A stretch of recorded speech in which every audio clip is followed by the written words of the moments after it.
Hello, it's SmallBizDavid, and I'm very excited to share with you today Chapter 21 of my uh, video book, How Do You Answer These 100 Plus Questions About Your 2015/2016 Small Business. I've kind of changed the title as we're getting ready to go into 2016. I did it for a couple reasons, because now is the time. If you have not taken the time, now is a good time to start to evaluate what has worked for you in 2015, what hasn't worked, make the necessary changes that you need to make, and so that you can start 2016 not thinking about it but actually doing it. We're going to talk today. This is just incredible what we're doing today. We're going to have a discussion about trust, and I don't know of anything more basic in our lives, personal lives as well as our business lives, than trust. Trust is that characteristic that we put some type of parameters around, and we decide who are those people in our life, or who are those businesses in our life that we trust and we want to interact with and we want to build a relationship with. I was able to call upon two friends, and it's these two individuals, and this is the power of what we're going to be doing today, are two of the most trusted individuals on the internet, bar none. And if anybody wants to challenge me on it, let's go at it. These two in their categories, and what they talk about and what they do and the expertise that they share with us, they are no more trusted sources than these two individuals. So alphabetically, I would like to welcome David Amerland, and I would like to welcome Ronnie Bincer. And you guys are not, oh, you haven't said anything. Say something so I can see if you're going to come up on my screen. No. Yes. There you are. There you go. Okay. I just wanted to make sure everything's technically working right, because Ronnie will tell you that as long as he's known me, things don't always work technically right. Is that right, Ronnie? That is correct. But I trust you that I can come and get the answer from you. Why isn't it working, Ronnie? Okay. I'd like to open up with a quotation. And the quotation is from a book that is called The Tribe That Discovered Trust. And the quotation is, excuse me, trust is born with birth. It's made real because of death. Let me explain this a little. No, I need an explanation of that. Within family groups, trust is implicit. While it's never articulated or even discussed in any big way, it's always there. Why? Because we are born inherently weak and helpless and persist in that state for a really long time from an animal survival point of view, and because we will revert to that stage as we age. What a provocative thought, and it just so happens we have the author of that provocative thought, David Amerland, here. So David, thank you for taking your time to share, and why don't you expand upon that quotation. David, thank you for the invitation to discuss this. I think it's very important. And I think we should really discuss the fact that trust is intrinsic and extrinsic to our lives, and I'll explain this a little bit. Essentially, there are two types of trust. One is the one that's born out of situations of extreme vulnerability, where the choice of whether we should trust somebody or not is taken out of our hands, and we have no option. And we get to those within family groups because, at birth, you absolutely have no choice to whom you're born to or what you do for a large part of your life with them. So essentially, you're trusting with your survival. And when they achieve that for you, that trust is always there. But there's also an extrinsic trust, the trust which we actually decide to give to somebody. And that is a lot more complicated. And the reason we need that is because without any kind of trust, there can be no relational exchange of any kind taking place. I'm not prepared to give you my attention. I'm not prepared to listen to what you say.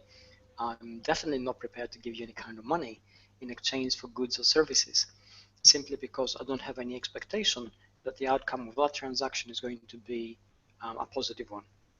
So essentially, those two types of trust seem to be antithetical, because the intrinsic one is something which is always there. We don't really calculate it very much. And even when evidence accumulates to the contrary, we're still prepared to bestow it upon it. So, let's say if it's your brother, for instance, he can do something that can be pretty bad, and you would cut off ties with anybody else.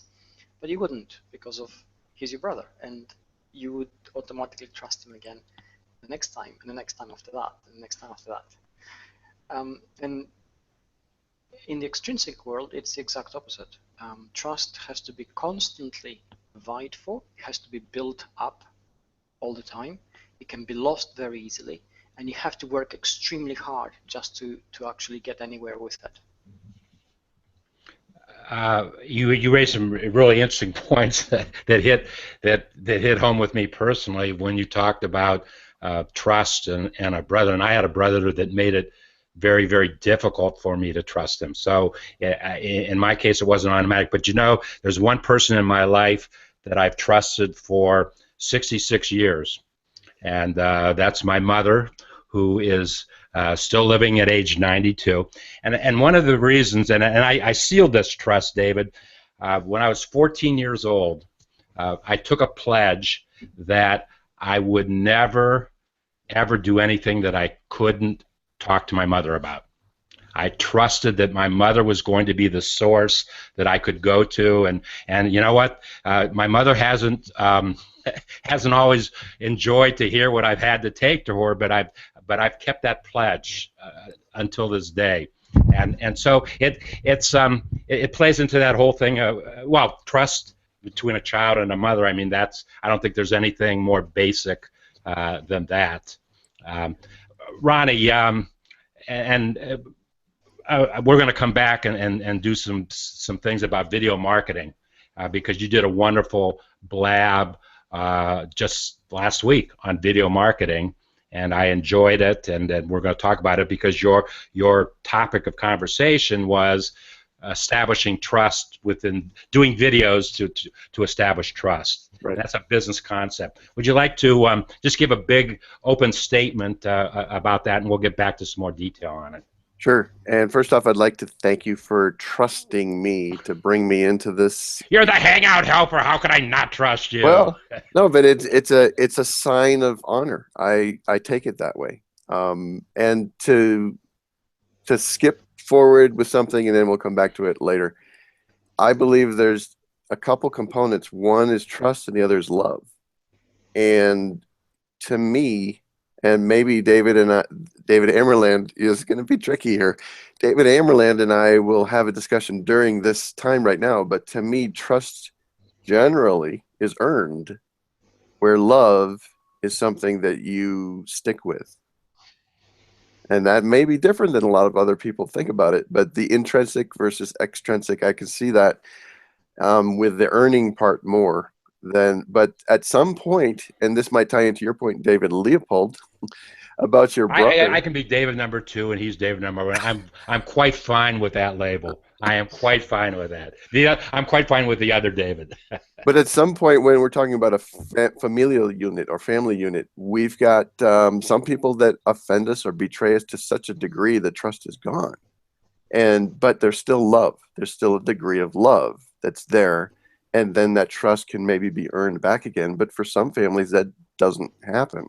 But I do definitely see how, as it first starts out, that trust is there just automatically. And let's keep this discussion going. Let's interact with it. I have no problem with that.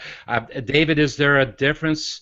And is it intrinsic and extrinsic love or trust that we have it as people? And Ronnie just mentioned love, and that love is a people thing, and business, where we have to know, like, and trust somebody before we decide to do business with them. Are they different? Are they parallel? How do they interact with one another? Well, we're getting a little bit of a tricky ground here.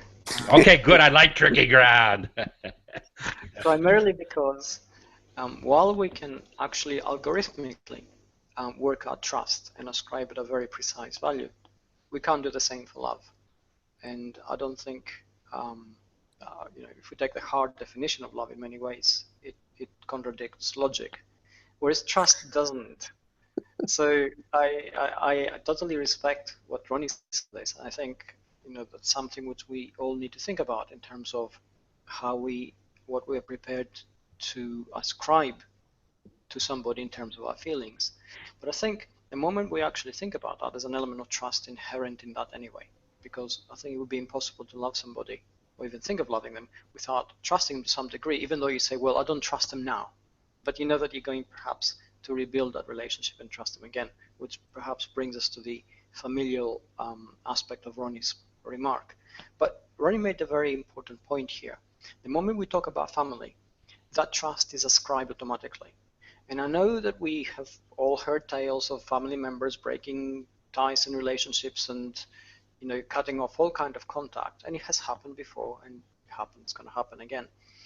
But we have also all heard tales and stories of family members reuniting after many years and actually making up. Mm-hmm. And you never get that in a non-familiar environment. Ronnie and I can have a solid business relationship, for instance, and he can do something really bad, and that's it. I'm unlikely to trust him again because he's betrayed that. And if you think about this logically, you think, well, why would that be different? I mean, the answer to that is that Ronnie's trust is extrinsic to me. He's actually had to work very hard with evidence to gain it from me. Has he done a good job? Oh, absolutely. I do trust Ronnie. But I'm saying the moment he did something to break it, then that's what I'm actually focusing on. There is very little hope of rebuilding that. It can be done, certainly, but it would take a tremendous amount of effort on both our parts. And that's the real difference between what happens within a family group and a non-family group, which is why it makes the building of trust outside any kind of family unit so very difficult. I mean, we're talking about relationship building now, which is based on evidence, so it's evidential relationship building. And this is where, in terms of the business that we do across the web, the business that are set up, things can go very wrong. A lot of businesses are not really geared up to building relationships with their customers or their audience.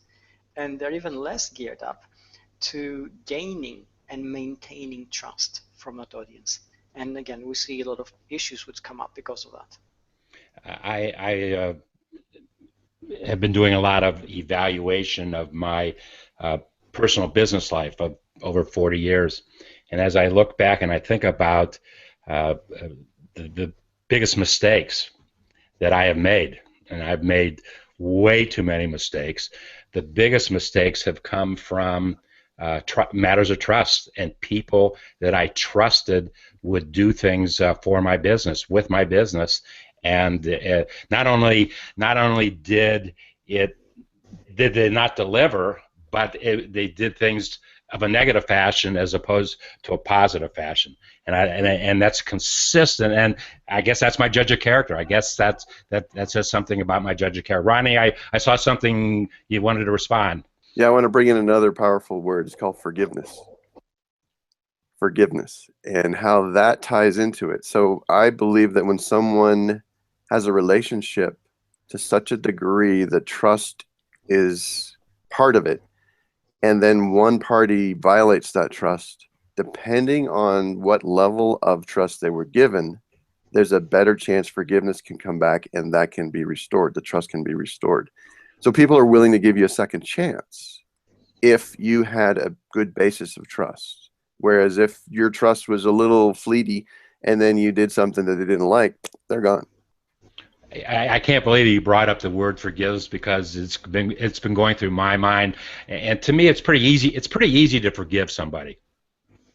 It's very, very difficult to retrust somebody who has abused the trust that you gave them, and I think you just kind of said that in a different way. Okay, for me, I'm not so sure it's that easy to maybe we have different definitions of what forgiving means. But one definition that I've played with in my life is the idea that when you have to forgive someone, they actually, in the one sense, have a debt they owe you, and you're forgiving them of that debt, which means anything they owe you from that violation, let's say it was written on a piece of paper, you just tear it up and throw it out, and you never revisit it. It doesn't mean you forget it, but you actually do it. It's a difficult thing, I think. And you brought up a great concept right now. In business, to protect that trust, to define that trust, we have a contract. And the written word is the contract. If we trust somebody without a written contract, then it's your word versus the other word, and interpretation. Right. It's a great analogy. David, you're smiling. I am, yes, because you brought up the word contract, and I give a lot of talks about trust, both internally and externally, to large businesses. And one of the examples I bring up is that we have two parties carrying out a very complex, very long drawn negotiation. They come down to the signing of the contract. The contract is about 100 pages long, and one party has to sign it, signs every single page, agrees with all the terms, everything is fine. So they stand up to shake hands, and he walks away. No shaking of hands. Would you trust him? He signed, he agreed the contract, signed every page, agreed to every term.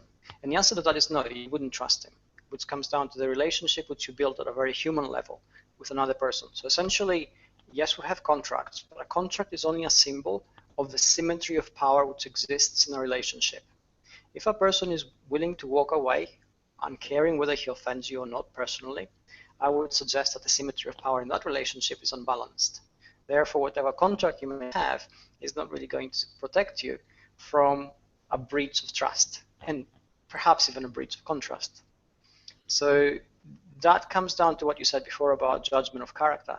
I think when we trust somebody and we take a risk, we always open ourselves up to an abuse of that willingness to open up. Simply vulnerability. The symmetry of power isn't there. Yeah. So, the easiest thing to think about is think about an eBay transaction. You send somebody, you send money to somebody you've never met before, who hasn't even got their real name on the web. There could be, I don't know, Puppy Doll 125, and they will send you what you paid for, really well wrapped up and packaged and within the prescribed time frame, because their reputation depends on it. And they need that reputation in order to continue to actually trade.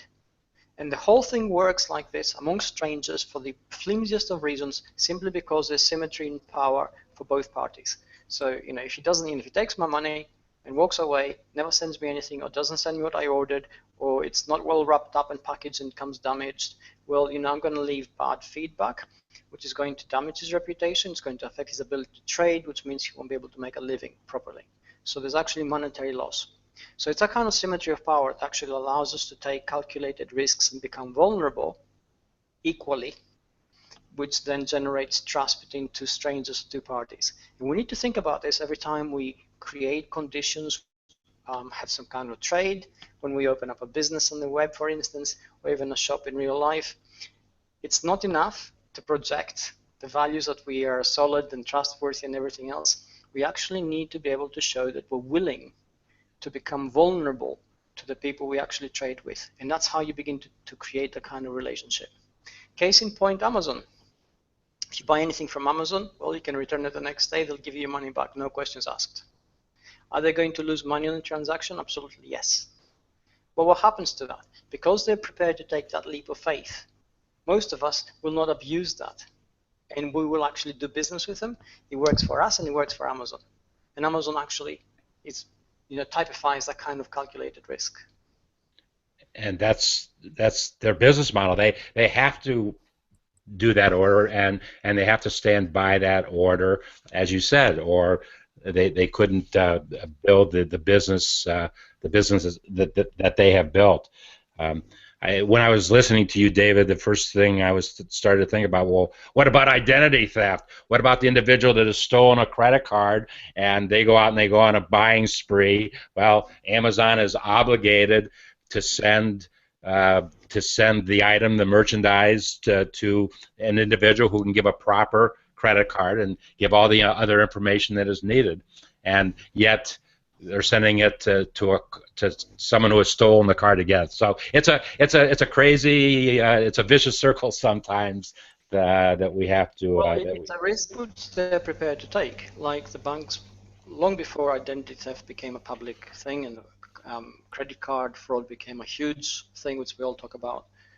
Banks before that were willing to absorb a large amount of losses every year, simply because by doing so, they maintained trust in the credit card trading system. Now there are more complex measures in place, which are designed to basically make us trust that payment system. But it's again that kind of perception which you need to build up in terms of either solidity or vulnerability or both in order to generate the kind of transactional value, if you like, between two parties. Let me ask you a question. You think that there is an element of trust in this picture? I would say just a little bit, probably. Are you gonna? Is that going to be in the book, or is that just something you use in your blab of that day, in your blog of that day? Blab is taking us over, Ronnie. What am I going to do here? It's a four-letter word. There are a lot of elements of what I shared, and I've been sharing for the last 12 to 18 months now. Online are going to be in the book, but obviously over the months of writing and rewriting and editing and rewriting and editing and rewriting, it's all changed a little bit. But it's going to be there, hopefully a lot better and a lot more refined because of that. Well, let's take a brief commercial break and say that there's a book coming out, and David, you want to talk a bit about the book, and then we're going to move into a discussion about video marketing and trust. Yeah, certainly. Thank you. Well, the book came out as part of the discussions I had with my publisher at the time, and we're looking to see at all the research which now exists on trust itself, and there's a commendable body of research on the subject. Essentially, the book's title is The Tribe That Discovered Trust, and it's coming out at the end of this month. And it starts off with a hypothetical scenario between two tribes, obviously, which is where the title comes from, and the dynamics which actually develop through the relational transaction between them, which allow us to see trust being established, lost, and regained in the process. And then after that, obviously, the book talks about all the different ways that trust is measured, whether it's online or offline. Social media presents us particular challenges when it comes to trust because of the way we interact. It's asynchronous. It's a lot of the times it's anonymous. So there are a lot of questions there. And obviously, the digital world in its full plurality presents its own challenges. What a brilliant segue into a discussion about video marketing and trust. And Ronnie, as you talk about what you did in the blab last week, share, if you will, too, the actual blab experience that you had and what you thought about it, and if you would just take a moment and compare it against your vast experiences in Hangouts. Sure. We didn't really define what I did there for those that hadn't seen that. I tried to bring up the concept of establishing trust and using that with video marketing, and then the specific aspect of it called live video marketing. And we were talking about some of the differences between a recorded video that you use for your marketing efforts versus a live video for your marketing efforts, and how one, in my opinion, seems to engender more trust than another, even though both of them are better than other things, meaning video helps you establish more of a face-to-face type of relationship where you can get to know the people and the person representing the business or the product, and then decide whether you're willing to give trust to a certain degree.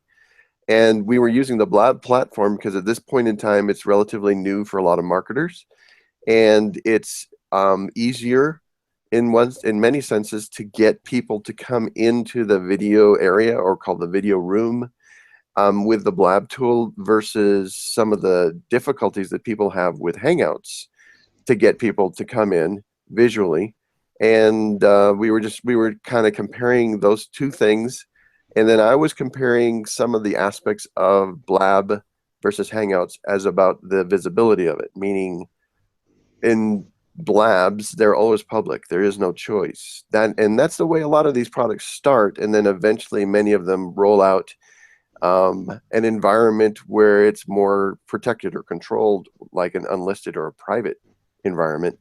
When basically, here it ties right into the trust thing, or at least I'm going to make it do that, is that we take public visibility and then eventually narrow that down, if you think of the funnel kind of thing, into an area where people have paid for membership aspects of things. They want more unique content specifically aimed towards them, and that goes from your public into the more unlisted or private environment. And that's sort of where I think a lot of products like that will probably start, and whether they stay in the public realm only or uniquely in public, or they add in the ability to do some more unlisted or private activity, is the big question from me for Blab. I know that Hangouts allows us to do the public thing as well as bring us into a more controlled environment where a membership situation might work out better, which is what I use it for. I was going to say, and you know that very, very well. You've created a community within Google, and it's a private community,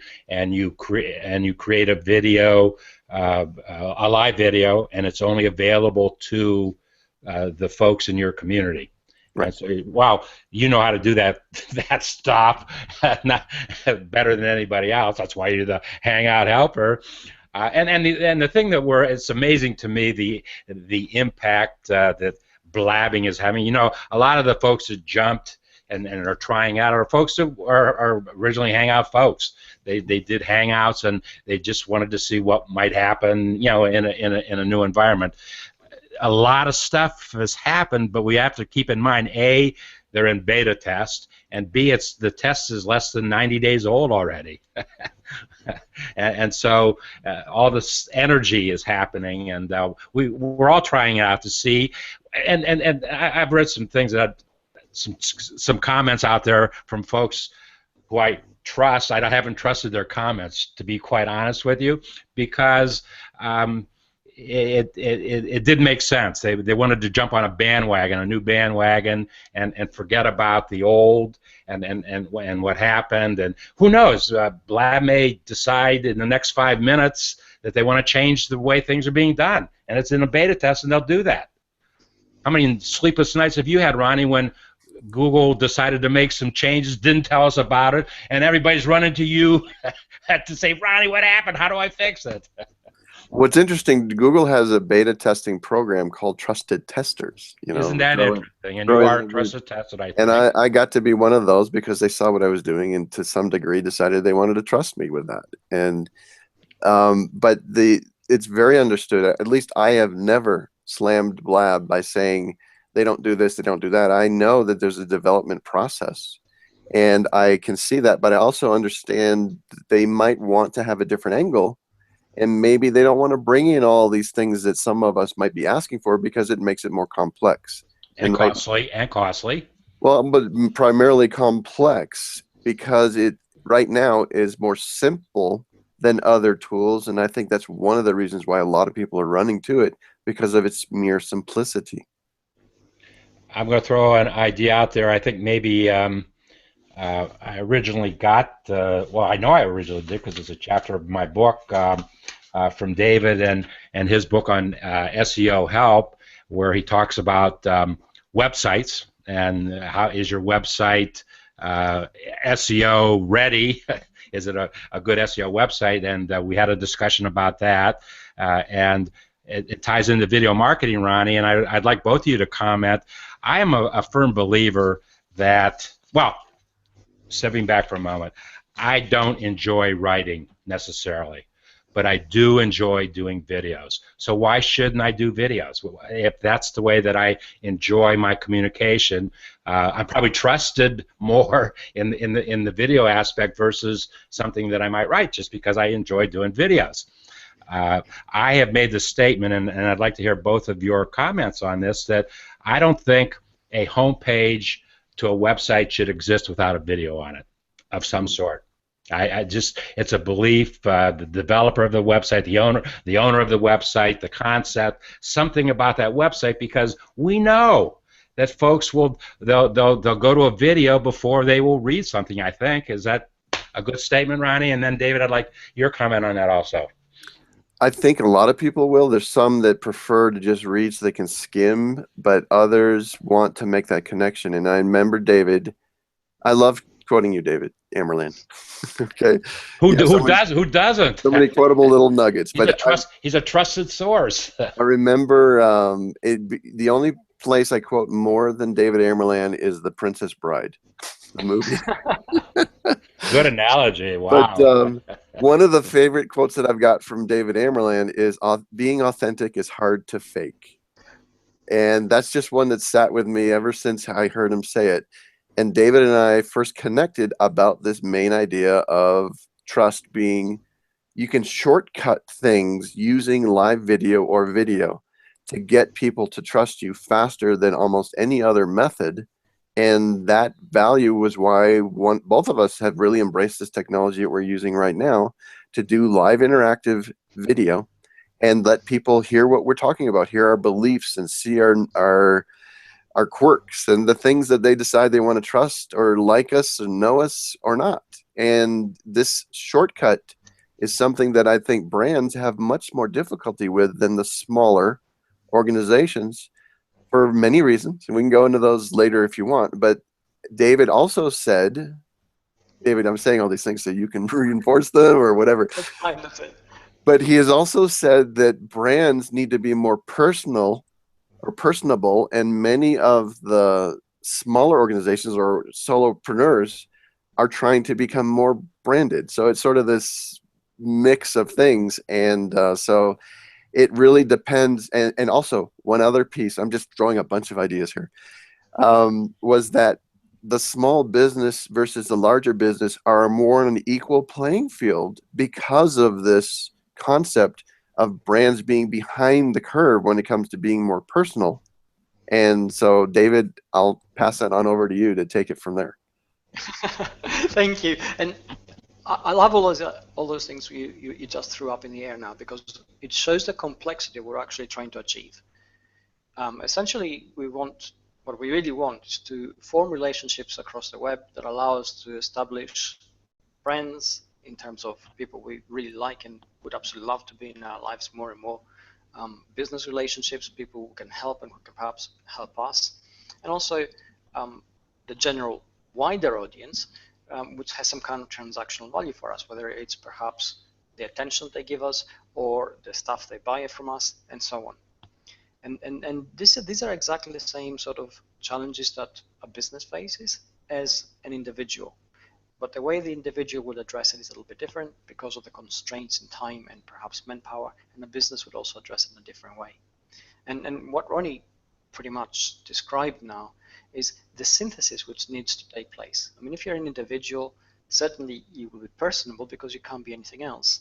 And certainly, if you take shortcuts like David is taking in terms of using video communication, and Ronnie has done from the very beginning, you are creating a semiotically and semantically rich environment where you bring out a lot of information, you bring out your tone of voice, the clothes you wear, the way you behave, your body language and your inflections and your expressions. And all those allow the establishment of relationships at a much faster, much more immediate level than perhaps reading one of Ronnie's blog posts, for instance, where you think, okay, this is pretty cool, but who has written this really? Whereas now we know, and not only that, but when you actually read one of his blog posts, what do you hear in your head but his voice? Because you actually know him, and that shows the power of the visual connection to actually forge a relationship. So what individuals are weak at, of course, are consistency, because we get tired, we make mistakes, we get frustrated, we get angry. So, for instance, suppose if Ronnie, who's impeccably professional, was less so, he could say, people sort of bug him, in the good sense of the word, at 3 in the morning in his time, saying, hey, Ronnie, why doesn't this work? And, I have never, ever seen him lose his temper or be anything less than incredibly helpful and incredibly detailed in the instructions he gives. And that's a sort of... That's why he's a trusted source. That's why he is a trusted source. it's evidence to his professionalism. But you know, Ronnie's background, which he has shared with me in the past, is that he actually did this for a living in a much larger corporate environment, and he has a very clear grasp of the steps that need to be taken in order to establish what we would call brand value. And he does that automatically because he's a consummate professional. Suppose he wasn't. Suppose, you know, somebody thinks, oh, whatever Ronnie does, that seems pretty easy. I'll do the same thing. And then, you know, somebody asks you at 3 in the morning, how do we do this? And you lose your temper. What happens then? That inconsistency begins to accumulate because you're going to lose your temper again and again and again at some point. And then trust begins to fade a little bit. People begin to think, maybe okay, but maybe he won't be. And that shows the difficulty of actually maintaining that level of professionalism. And because it's difficult, this is exactly what makes trust so valuable. You know, why do we trust Ronnie, for instance, as opposed to, you know, perhaps another 1,000 people on G+, who also share tips about Google Hangouts and video conferencing? Well, we trust him because he has that sustained, impeccable level of professionalism we have become accustomed to. And that's not an easy thing to do. And we sense that, even if we don't articulate it in ourselves. And that's exactly where that trend is, whether as individuals we need to act a lot more like brands, but as brands and large businesses, we need to develop the voice and personality of an individual so people can connect with us. So when they think, for instance, of, let's say, Nike, the sports shoes store. Nike or the cat. Yeah, Nike not shoes like or the my cat. cat. Yes, that's why I say I had to sort of disambiguate it to use a little bit of search term language. Essentially, you know, we need to actually have an idea in our heads of the personality behind the brand. So we say, you know, this is what they stand for, and these are their values, and this is why I like buying their products, not because they have a little fancy swoosh logo and a price tag to go with it, but because of all the other things. And a lot of brands do a very poor job at this. A lot of businesses do a very poor job at this. And even small businesses, which should have a lot of this strength in terms of building relationships, fail because they get tired and they become less unprofessional, and they allow themselves, they permit themselves to behave in ways which they shouldn't. And I think this shows how difficult it is. You know, I totally get that it's perfectly human to behave like that, but unfortunately, it's not quite acceptable in a business transactional process, in a trust-building process.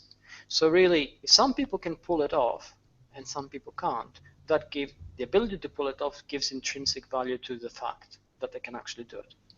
And David, I'm using Ronnie here because he's actually done it and we can see it.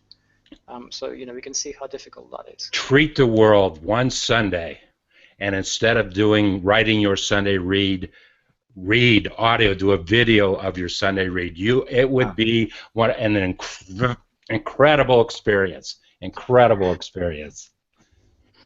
Now, let me throw in a couple other words for this. There's transparency that we are able to show in the process of doing these live video chat things. And there's also what David's been talking about. I'll humbly accept and thank you for that, David. The idea of consistency of character. So when you do have that consistency of character, then I think it's easier for people to trust you, assuming, big assumption, that they like your character, right? So if they don't like your character and you're consistent, they're gone. So that brings it to... Maybe, I mean, you have certainly being likable helps, definitely. But I think the consistent part and the non-abrasive part is the more important of the two. Okay. Simply because... But you can have a consistent, abrasive personality. Well, yeah, I mean, we get into the sort of slightly negative area of trust in terms of consistency, where somebody can be trusted to behave in a particularly aggressive way, right. And we know that. But again, it's funny because this is actually a value of trust. You know how that relationship is going to go based on your ability to predict the development curve of that transaction.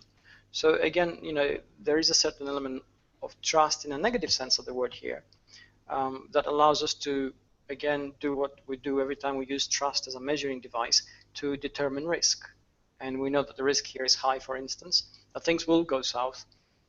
So we don't actually enter into a kind of relational transaction. Good point. I think some of this trust thing is very, very important nowadays, and not that it ever hasn't been important, but it seems to be more in the forefront because there is so much information out there, and Yes. so much of it is wrong or misleading that people have to weed through so much to try to figure out who they want to trust. So when they find someone that they can trust, they like to latch onto them.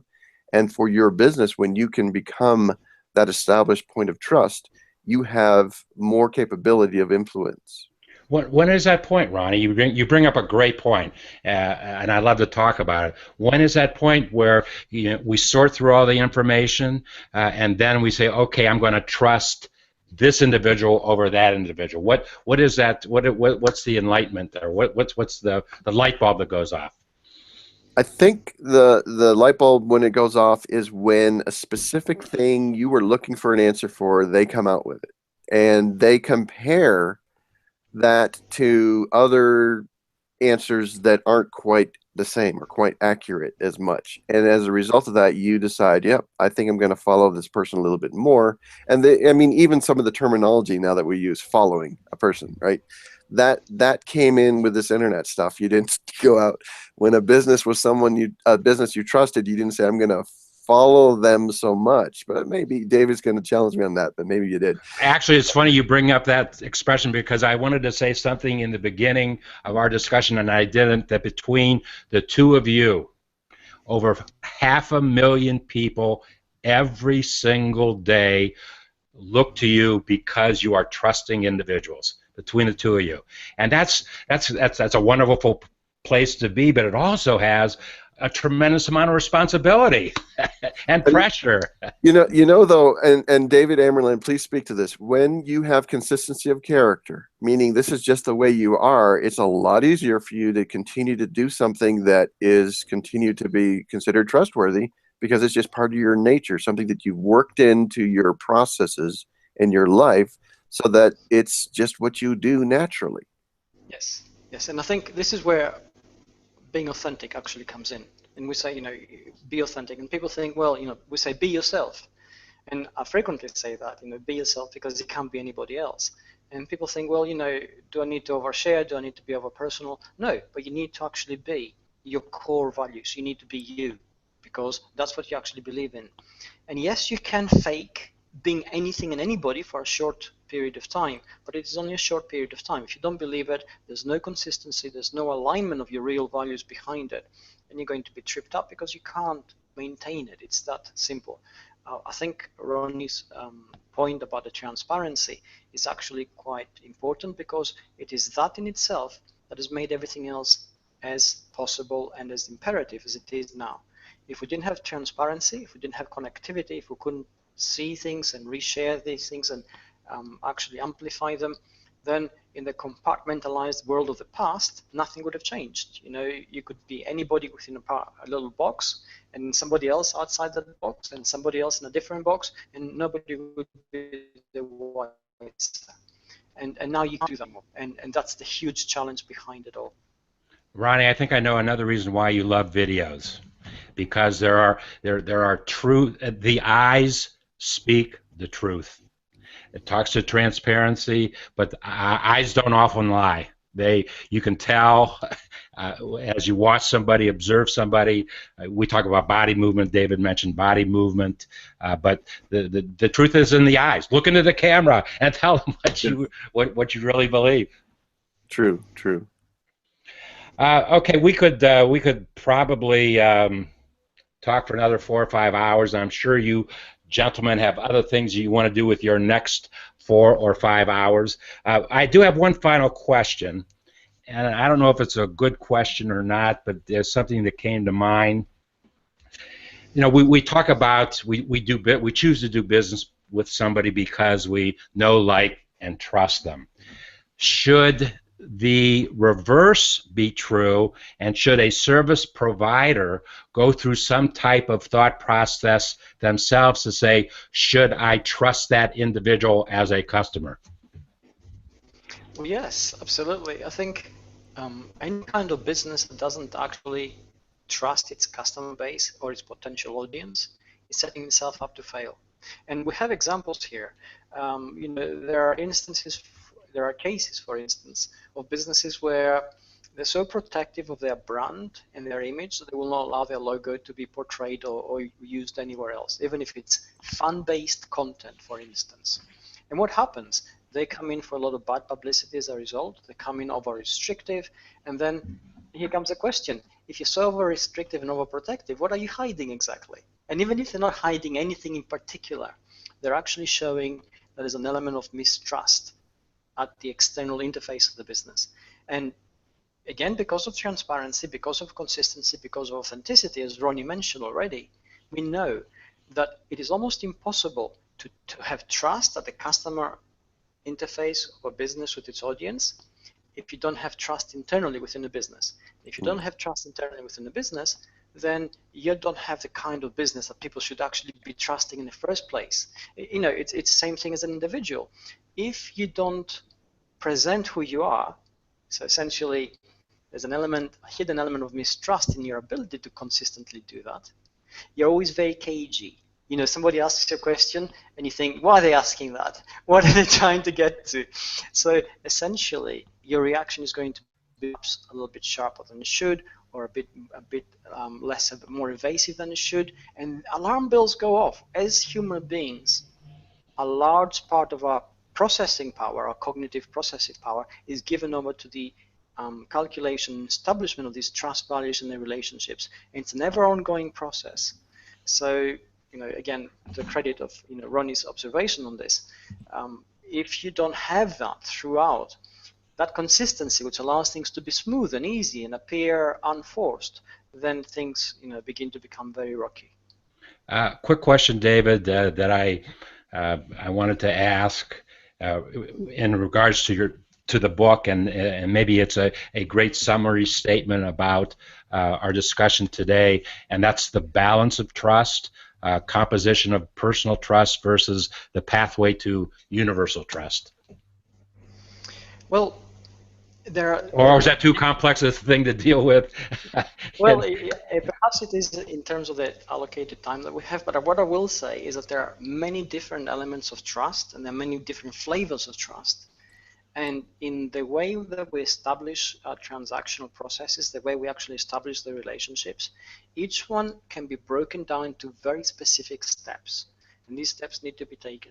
And there's always a question when we overanalyze and break things down to this degree. The question is, well, if it's so formulaic, what's to stop anybody from actually applying them and becoming trustworthy? And here's the conundrum. Yes, you can see how trust is established if you reverse engineer it in situations, but if you try to blindly copy it, thinking that these are the steps I need to apply, and apply it in order to gain trust, you'll find that it won't quite work.